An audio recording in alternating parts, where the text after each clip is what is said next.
എല്ലാവർക്കും പുതിയൊരു വീഡിയോയിലേക്ക് സ്വാഗതം. ഇതെന്താണെന്നറിയോ? ചക്കക്കുഞ്ഞില്ലേ, ആ ചക്കയുടെ നടുക്കുള്ള ആ സാധനം ചക്കക്കുഞ്ഞെന്നാണ് ഇതിന് പറയണത് കേട്ടോ. ഞാൻ ഇവിടെ പറയണത് അങ്ങനെയാണ്. അപ്പോൾ ആ ചക്കക്കുഞ്ഞ് വെച്ച് നമുക്കൊരു തോരൻ ഉണ്ടാക്കിയാലോ? അറിയാമായിരിക്കും എല്ലാവർക്കും അല്ലേ? നല്ല ഇതുണ്ടോ, നല്ല സ്വാദാണ് കേട്ടോ. അതിന് പിന്നെ ആ ചക്കക്കുഞ്ഞ് മാത്രം ഒരു സുഖമില്ല കേട്ടോ.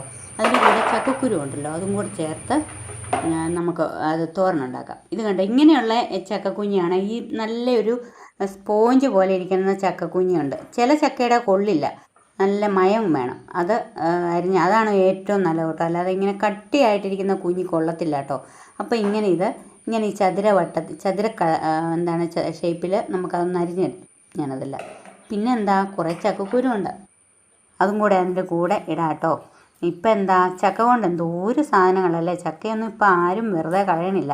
പണ്ടൊക്കെ നമ്മുടെ തൊടിയിലെല്ലാം ഇങ്ങനെ പഴുത്ത് പോയ ഒരു സാധനമാണ് ഈ ചക്ക. പക്ഷേ ഇപ്പം എന്താണ്, എല്ലാവർക്കും അതിൻ്റെ ഗുണമൊക്കെ മനസ്സിലായി അല്ലേ. ഒട്ടും വിഷമില്ലാത്ത ഒരു സാധനം. അപ്പോൾ അതിൻ്റെ എല്ലാ ഭാഗങ്ങളും നമുക്ക് ഉപയോഗമുണ്ടല്ലേ. അപ്പോൾ ഇതെല്ലാം ചക്കക്കുരുവും ആ കുഞ്ഞിയൊക്കെ ഞാനിങ്ങനെ ഒരു സമചതുര ഷേപ്പിൽ ഞാൻ അരിഞ്ഞു കേട്ടോ. അപ്പം എന്താണ്, അതിലേക്ക് എന്തൊക്കെ വേണമെന്നറിയോ? നമുക്കിത് കണ്ടോ, സബോള, ഒരു സബോള ഇട്ടിട്ടുണ്ട്. ഒന്നര സബോള ഞാൻ അതിനായിട്ട് എടുത്തിട്ടുണ്ട് കേട്ടോ. കുഞ്ഞ് ഞാൻ കാണിച്ചല്ലോ അത്. പിന്നെ എന്താണ്, തേങ്ങ ഉണ്ട് കേട്ടോ. തേങ്ങാക്കൊത്തില്ലേ, തേങ്ങാക്കൊത്ത് നിർബന്ധമാണ് കേട്ടോ. പിന്നെ എന്താണെന്നറിയോ, പിന്നെ ഈ വെളുത്തുള്ളി വേണം, വെളുത്തുള്ളി, അതൊക്കെ നമ്മുടെ ഇഷ്ടത്തിന്. പിന്നെ ഉപ്പ് വേണം. പിന്നെ വേണ്ടതൊക്കെ ഞാനിങ്ങനെ എടുത്ത് കാണിക്കാം കേട്ടോ. പിന്നെ തേങ്ങ ഒരു മുറി വേണം. അതെന്ത് വേണേലും നമ്മുടെ ഇഷ്ടം പോലെ, തേങ്ങയൊക്കെ നമ്മുടെ ഇഷ്ടം പോലെ കേട്ടോ. പിന്നെ എന്താണ്, മല്ലി വേണം, വലിയ കൊത്തമല്ലി, അത് പൊടിയല്ല കേട്ടോ ഞാൻ എടുക്കുന്നത്. പിന്നെ മഞ്ഞൾപ്പൊടി വേണം. പിന്നെ എന്താ, പട്ട, അങ്ങനെയുള്ള കുറേ സാധനങ്ങളുണ്ട്. പട്ട, ഗ്രാമ്പൂ, അതൊക്കെ അതിൻ്റെ ഞാൻ ഇട്ടിട്ടുണ്ട് കേട്ടോ. പിന്നെ കുരുമുളക് വേണം കേട്ടോ. ഇനി നമുക്കതെല്ലാം ഒന്ന് വറുത്തെടുക്കാം. അതിനുള്ള അരപ്പ് തയ്യാറാക്കാനുള്ളതൊന്നും നമുക്ക് വറുത്തെടുക്കാം കേട്ടോ. അതിനായിട്ട് ഞാനൊരു കടായി അടുപ്പേ വെച്ചു, എണ്ണ ഒഴിച്ചു. പിന്നെ എന്താ, അതിലോട്ട് നമ്മൾ ചിരണ്ടി വെച്ച ആ നാളികേരം ഇട്ടു. നാളികേരമൊക്കെ നമ്മുടെ ഇഷ്ടം പോലെ എടുക്കാം കേട്ടോ. പിന്നെ മുളക്, നമ്മുടെ വത്തൽ മുളക് ഇട്ടു. അങ്ങനെ കൊത്തമല്ലി ഇട്ടു. ഇതൊക്കെ പൊടിയാണെങ്കിൽ ഇപ്പോഴെങ്ങും ഇടണ്ട കേട്ടോ. കുറച്ച് തേങ്ങയൊക്കെ മൂത്ത് കഴിയുമ്പോൾ ഇട്ടാൽ മതി. പക്ഷേ ഞാനിതിനൊക്കെ കൊത്തമല്ലിയൊക്കെ ആ തേങ്ങയുടെ ഒപ്പം ഇട്ടാലേ അത് ശരിയാവുള്ളൂ. പിന്നെന്താണ്, പട്ട, ഗ്രാമ്പൂ, അതൊക്കെ ഇട്ടു കേട്ടോ. കുരുമുളക് ഒക്കെ ഇട്ടു. ഞാൻ എന്താണെന്നറിയോ, ഈ വീഡിയോ എടുക്കുന്ന സമയത്ത് മിക്കവാറും രാവിലെ ആയിരിക്കും. അപ്പോൾ അടുത്ത അമ്പലത്തിൽ നിന്നുള്ള ഈ പാട്ട് കേൾക്കാം. അതുകൊണ്ടാണ് ഞാനിങ്ങനെ പിന്നീട് സൗണ്ട് കൊടുക്കുന്നത് കേട്ടോ. എല്ലാം അങ്ങനെയാണ്, എല്ലാ വീഡിയോയ്ക്കും മിക്കവാറും അങ്ങനെയാണ്. അങ്ങനെ ഈ പാട്ടുള്ളത് കൊണ്ട് കോപ്പിയൊക്കെ വരുമല്ലോ എന്നോർത്തുണ്ട് കേട്ടോ. അപ്പം ഇങ്ങനെ ഇത് കണ്ടോ, ഇത്രയും മൂത്ത് കരിയരുത് കേട്ടോ. എപ്പോഴും കരിഞ്ഞു കഴിഞ്ഞാൽ അത് നമ്മുടെ തീയലാണേലും എല്ലാം അങ്ങനെയാണല്ലോ. പിന്നെ എന്താ, അതിലോട്ട് ഞാൻ കരിവേപ്പിലയൊക്കെ ഇഷ്ടം പോലെ ഉണ്ടല്ലോ, അത് ഇഷ്ടം പോലെയൊക്കെ ഇടാം കേട്ടോ. മഞ്ഞൾ പൊടി ഇട്ടു. എന്നാൽ മഞ്ഞളിട്ടാലേ അതിനൊരു കളറൊക്കെ ഉണ്ടാവുള്ളൂ. അപ്പോൾ ഈ കളർ എപ്പോഴും ഇങ്ങനെ നന്നായിട്ട് ഇളക്കി യോജിപ്പിക്കണം കേട്ടോ. പിന്നെ ഗരം മസാലയൊക്കെ ഉണ്ടെങ്കിൽ എളുപ്പമുണ്ട്. പക്ഷേ ഞാൻ അതിൻ്റെ കൂട്ട് പട്ട, ഗ്രാമ്പൂ, അതൊക്കെ ഉണ്ടായിരുന്നു, അത് ഇട്ടതേ ഉള്ളൂ. ഞാനങ്ങനെ ഗരം മസാല അങ്ങനെ അല്ലാതെ മേടിക്കാറില്ല പാക്കറ്റ്, അതാണ് കേട്ടോ. പട്ടയൊക്കെ ഉണ്ട്, അതൊക്കെ അങ്ങ് ഇട്ടു മൂപ്പിച്ച്. ഇനി എന്താണെന്നറിയോ, നമുക്കതൊന്ന് അരച്ചെടുക്കാം കേട്ടോ. പൊടിച്ചെടുക്കുവാണെങ്കിൽ, ഈ പൊടിക്കുവാണെങ്കിൽ ഉണ്ടല്ലോ ഒന്നുകൂടെ കളർ വരും. അരച്ച് കഴിയുമ്പോൾ അതിന് വേറൊരു കളറാവും. ഏതായാലും ഇത് നമ്മുടെ കുഞ്ഞി തോരനല്ലേ, അപ്പം നമുക്ക് അരച്ച് തന്നെ എടുക്കണം കേട്ടോ. അപ്പം നമ്മൾ വറുത്ത് വെച്ചിരിക്കുന്ന ആ കൂട്ടുണ്ടല്ലോ, അതൊന്ന് ആറിയതിന് ശേഷം മിക്സിയുടെ ജാറിലോട്ടിട്ട് അതൊന്ന് അരച്ചെടുക്കാം.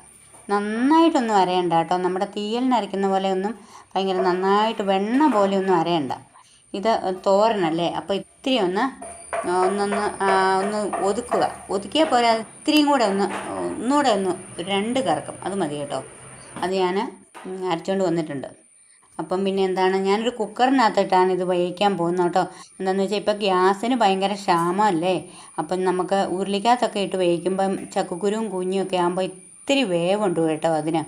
അതുകൊണ്ടാണ് ഞാൻ കുക്കറിനകത്ത് ഇട്ടൊന്ന് വേവിക്കുന്നത്. ശരിക്കും പറഞ്ഞാൽ അല്ലാതെ നമ്മൾ ഉരുളിക്കകത്തിട്ട് ശരിക്കും വേവിക്കുന്നതാണ് അതിൻ്റെ ഒരു സ്വാദ് കേട്ടോ. അപ്പം ഞാൻ അരച്ച് വെച്ചിരിക്കുന്ന കൂട്ട് നമ്മുടെ കുഞ്ഞി അരിഞ്ഞ് വെച്ചതിനകത്തോട്ട് നന്നായിട്ട് കൂട്ടി ഒന്ന് യോജിപ്പിക്കുക കേട്ടോ. പിന്നെ അതിനകത്തോട്ട് ആവശ്യത്തിന് ഉപ്പും കൂടി ഇട്ട്, പിന്നെ നമ്മൾ ആ ജാറൊന്ന് കഴുകിയ വെള്ളം ഇത്തിരി ഒന്ന് ഒഴിച്ച് നമുക്ക് അടച്ചു വെച്ചിട്ട് ഒറ്റ വിസിൽ മതി കേട്ടോ. ശരിക്കും നമ്മൾ സാധാരണ തോരനൊക്കെ എങ്ങനെയാണ്, തോരൻ നമ്മളത് വെന്ത് കഴിയുമ്പോഴാണ് അതിനകത്തോട്ട് ഈ തേങ്ങാക്കൂട്ട് ഇടുന്നത് അല്ലേ. പക്ഷേ ഇതിനങ്ങനെയല്ല ഞാൻ ഇടാറ് കേട്ടോ. ഇത്തിരി വെള്ളമൊക്കെ ഒഴിച്ചൊന്ന്, അല്ലാതെ അതിനു മുമ്പ് ഒന്നിച്ചങ്ങോട്ട് എല്ലാം കൂടെ തേങ്ങായും വറുത്ത തേങ്ങായും എല്ലാം കൂടെ ഒന്നിച്ചിട്ട് അങ്ങോട്ട് വേവിക്കുകയാണ്. അതാണ് അതിൽ ആ കൂട്ട് അതിനകത്ത് അപ്പം എന്താണ് നന്നായിട്ട് പിടിക്കാൻ വേണ്ടിയിട്ടാണ് കേട്ടോ അങ്ങനെ ചെയ്യുന്നത്. എന്നിട്ട് അടച്ച് വെച്ച് ഒറ്റ വിസിൽ മതി, കൂടുതൽ വേണ്ട കേട്ടോ. കൂടുതലാകുമ്പോൾ ഒത്തിരി അത് കുഴഞ്ഞു പോകും. നല്ല സ്പോഞ്ച് പോലെയുള്ള കൂഞ്ഞിലിയാണ് കേട്ടോ. അപ്പോൾ ഇതാ അത് വെന്തു കേട്ടോ. എന്നിട്ട് ഞാൻ ഒരു ഇൻഡാലി ഉരുളിയാണ് കേട്ടോ, അതിലോട്ട് ഇത്തിരി എണ്ണ ഒഴിച്ചു, തീ കത്തിച്ച് എണ്ണ ഒഴിച്ചു കേട്ടോ. ഇനിയിപ്പോൾ എന്താണെന്നറിയോ, ഓരോ നമ്മുടെ അരിഞ്ഞ് വെച്ചിരിക്കുന്ന എന്താണ് നമ്മുടെ സബോളയില്ലേ, 1.5 സബോളയാണ് ഞാൻ എടുത്തത് കേട്ടോ. അപ്പം അതൊക്കെ ഇഷ്ടം പോലെ, നമ്മുടെ ഇഷ്ടം പോലെ അതൊക്കെ ചെയ്യാം കേട്ടോ. തക്കാളി വേണേ തക്കാളി ഇടാം, ഇതൊക്കെ ഇടാം. പക്ഷേ എൻ്റെ ഈ തക്കാളി ഒന്നും ഇല്ലായിരുന്നു കേട്ടോ, അതുകൊണ്ടാണ് ഞാൻ ഈ സബോള മാത്രം ഇടുന്നത്. ശരിക്കും പറഞ്ഞാൽ ഇതിന് എല്ലാവരും പറയും കേട്ടോ, നേരത്തെയൊക്കെ പറയും ഈ നമ്മുടെ ബീഫ് ഉണ്ടല്ലോ, ഞാനത് കൂട്ടിയിട്ടില്ല, ബീഫ് ഞാൻ നോണം ഉപയോഗിക്കാറില്ല കേട്ടോ. അപ്പോൾ അതിൻ്റെ ഒരു സ്വാദാണ് ഈ നമ്മുടെ ഈ കൂഞ്ഞിത്തോരനെന്ന് പറഞ്ഞ് ഞാൻ കേട്ടിട്ടുണ്ട് കേട്ടോ. അപ്പോൾ അതിനകത്തോട്ട് നമ്മൾ ഇങ്ങനെയാണോ ബീഫ് ഉണ്ടാക്കുന്നതെന്ന് എനിക്കറിയില്ല കേട്ടോ. സബോള ഇട്ടു, സബോള ഇട്ടൊന്ന് വഴറ്റി കൊടുക്കാം കേട്ടോ. സബോള ഇത്തിരി ഒന്നായി വരുമ്പോഴത്തേനും നമ്മൾ അരിഞ്ഞു വെച്ചിരിക്കുന്ന ആ തേങ്ങാക്കൊത്ത്, അതാണ് അതിൻ്റെ ഹൈലൈറ്റ്.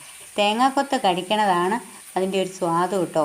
ഇതുകൊണ്ടോ, അതും കൂടെ അങ്ങോട്ട് തട്ടിക്കൊടുക്കാം കേട്ടോ. ഒന്ന് ഇത്തിരി മൂപ്പാകുമ്പോഴത്തേനും, എനിക്കിന്ന് എൻ്റെ മോളുടെ അടുത്ത് പോകണം, മോളുടെ അടുത്ത് പോകുമ്പോൾ അവൾക്ക് കൊണ്ട കൊടുക്കണം. അതുകൊണ്ടാണ് ഞാൻ ഇത്തിരി കൂടുതലല്ല, ഇത്രയൊന്നും ഇല്ല, നമ്മൾ കുറച്ച് ആൾക്കാരല്ലേ ഉള്ളൂ, അപ്പോൾ ഇത്തിരി വെച്ചാൽ മതി. അവൾക്കും കൂടെ ഉള്ളത് കൊണ്ട കൊടുക്കാൻ വേണ്ടിയിട്ടാണ് ഞാൻ ഇങ്ങനെ ഇത്തിരി വലിയ ഉരുളിയൊക്കെ എടുത്താൽ കേട്ടോ. അത് നന്നായിട്ട് ഇളക്കി കൊടുക്കാം കേട്ടോ. ഇനി ഇത്തിരിയും കൂടെ ചുമന്നാലും കുഴപ്പമില്ല കേട്ടോ. അപ്പോൾ എന്നിട്ട് പിന്നെ എന്താണ്, നമ്മുടെ കരിവേപ്പിലയും കൂടെ ഇട്ട് കൊടുത്തു. കറിവേപ്പില അങ്ങനെ ഭയങ്കര കറക്കുന്ന എനിക്ക് ഇഷ്ടമല്ല കേട്ടോ, അതൊരു പച്ച കളറിൽ കിടക്കുന്നതല്ലേ ഒരു രസം കാണാൻ. എന്നിട്ട് പിന്നെ എന്താണെന്നറിയോ, ഈ നമ്മുടെ ഈ നമ്മൾ വേവിച്ച് വെച്ചിരിക്കുന്ന ഈ കൂഞ്ഞിക്കൂട്ടും കൂടെ അതിനകത്തോട്ട് തട്ടി കൊടുക്കാം കേട്ടോ. അപ്പോൾ എന്താ, നമ്മുടെ സബോളയും തേങ്ങാക്കൊത്തും ഒക്കെ നന്നായിട്ട് ആ ഉരുളിക്കകത്ത് കിടന്ന് നന്നായിട്ട് ചുമന്ന് വന്നു കേട്ടോ. അപ്പോൾ ഇത്രേ ഉള്ളൂ കേട്ടോ. എന്താണെങ്കിലും നമ്മുടെ ഇപ്പോൾ ചക്ക സീസണല്ലേ, അപ്പോൾ ചക്കയുടെ ഒരു ഭാഗങ്ങളും നമുക്ക് കളയണ്ട കേട്ടോ. അതിൻ്റെ പുറത്തെ മുള്ള് അതിന് വല്ല പ്രയോജനം ഉണ്ടോയെന്ന് എനിക്കറിയില്ല കേട്ടോ. അതല്ലാതെ ബാക്കി എല്ലാ ഭാഗങ്ങളും നമുക്ക് ഉപയോഗയോഗ്യമാണല്ലേ. അപ്പോൾ എന്താ, നമ്മുടെ സ്വാദിഷ്ടമായിട്ടുള്ള നമ്മുടെ ചക്ക കൂഞ്ഞിത്തോരൻ ഇവിടെ റെഡി ആയിട്ട് സൂപ്പറാട്ടോ. എല്ലാവരും ഒന്ന് ഉണ്ടാക്കി നോക്കണം കേട്ടോ. എല്ലാവരും ഇങ്ങനെയാണോ ഉണ്ടാക്കുന്നത് എന്ന് എനിക്കറിയില്ല, പക്ഷെ ഞാനിങ്ങനെയാണ് കേട്ടോ ഉണ്ടാക്കുന്നത്. അപ്പോൾ എന്താണ്, എല്ലാവർക്കും എൻ്റെ വീഡിയോ ഇഷ്ടമായ എല്ലാവരും ഒന്ന് ലൈക്ക് ചെയ്യണം കേട്ടോ, ഷെയർ ചെയ്യണം. ഞാൻ കുറേ വീഡിയോകളൊക്കെ ഇട്ടിട്ടുണ്ട്, അതൊക്കെ എല്ലാവരും ഒന്ന് കണ്ട് എന്നെ സപ്പോർട്ട് ചെയ്യണം കേട്ടോ. അപ്പോൾ എന്താണ്, മറ്റൊരു വീഡിയോയുമായി ഞാൻ വരുന്നവരെ ഓക്കേ, ബായ്.